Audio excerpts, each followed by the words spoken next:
ഞെട്ടിക്കുന്ന രീതിയിൽ എന്തെങ്കിലും പട്ടി ഷോ കാണിക്കാൻ പറ്റിയ പുള്ളി നൈസായിട്ട് അതിൽ വീഴും. ഈ പട്ടി ഷോ എന്ന് പറഞ്ഞ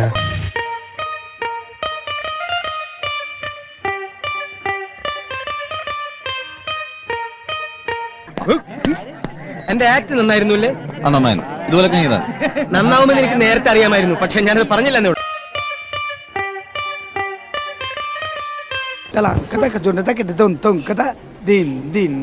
ഒറ്റയ്ക്ക് വന്നവരെ കളിയാക്കുന്നുള്ള പട്ടികളെ.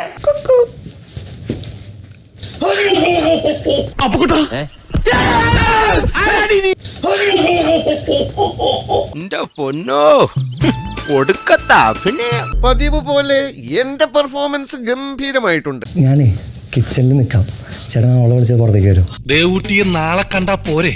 പോരാ, ഇന്ന് തന്നെ ദേവൂട്ടി അറിയിക്കണം.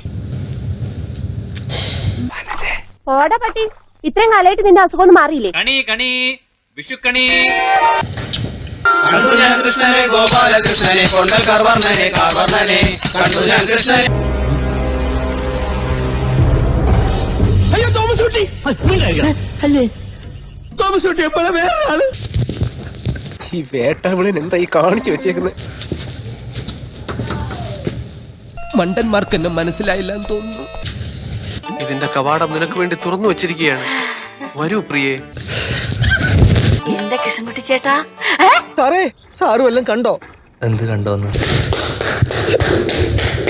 കലാരംഗത്ത് നിന്ന് എനിക്ക് കിട്ടിയ ആദ്യത്തെ തീക്താനുഭവമാണ് ഭാസ്കര. കാര്യം എന്താ പറയണോ? ചിലപ്പോ ഞാനൊരു സുന്ദരനായി പോയതുകൊണ്ടായിരിക്കും.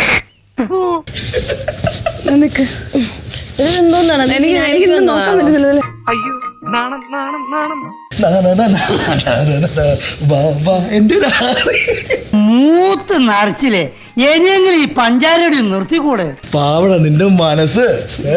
പ്രേമം ദിവ്യമാണ്, അനശ്വരമാണ്. അത് വാക്കിലും മധുരത്തിലും ഒക്കെ അനുള്ളതല്ല. ഇതിന്റെ സത്യാവസ്ഥ ഒന്ന് അറിയണമല്ലോ. എന്തൊരു സത്യാവസ്ഥ? പെണ്ണ് കയറി കൊളുത്തി പ്രേമം. പ്രേമം ഇത് അഡ്ജസ്റ്റ്മെന്റ്. എനിക്ക് മാത്രം എന്താടാ ഈ പല്ല് തേക്കാതുള്ള എൻട്രി? നീ രാവിലെ ഗുളി കഴിച്ചില്ലേ? നീ ആവശ്യമുള്ളതിന് ഇല്ലാത്തതിനൊക്കെ ചിരിക്കുന്നതിന്.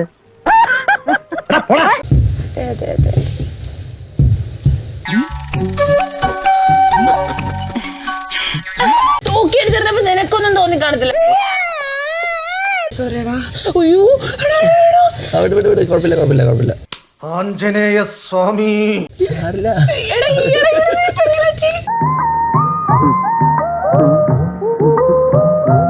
അവൻ തട്ടിയതാ, കുഴപ്പമില്ല. ചോര കണ്ട് തുടങ്ങി ഐശ്വര്യം. ഷാജി കേട്ടാ ഇവളെ അരുതബു അരുത്. കുഴപ്പമൊന്നുമില്ല. ശരിയടി കിട്ടിയോ? അടിയൊന്നും കിട്ടിയില്ല. ഇടിക്കണോ? ഇപ്പൊ ഇടിക്കണോ?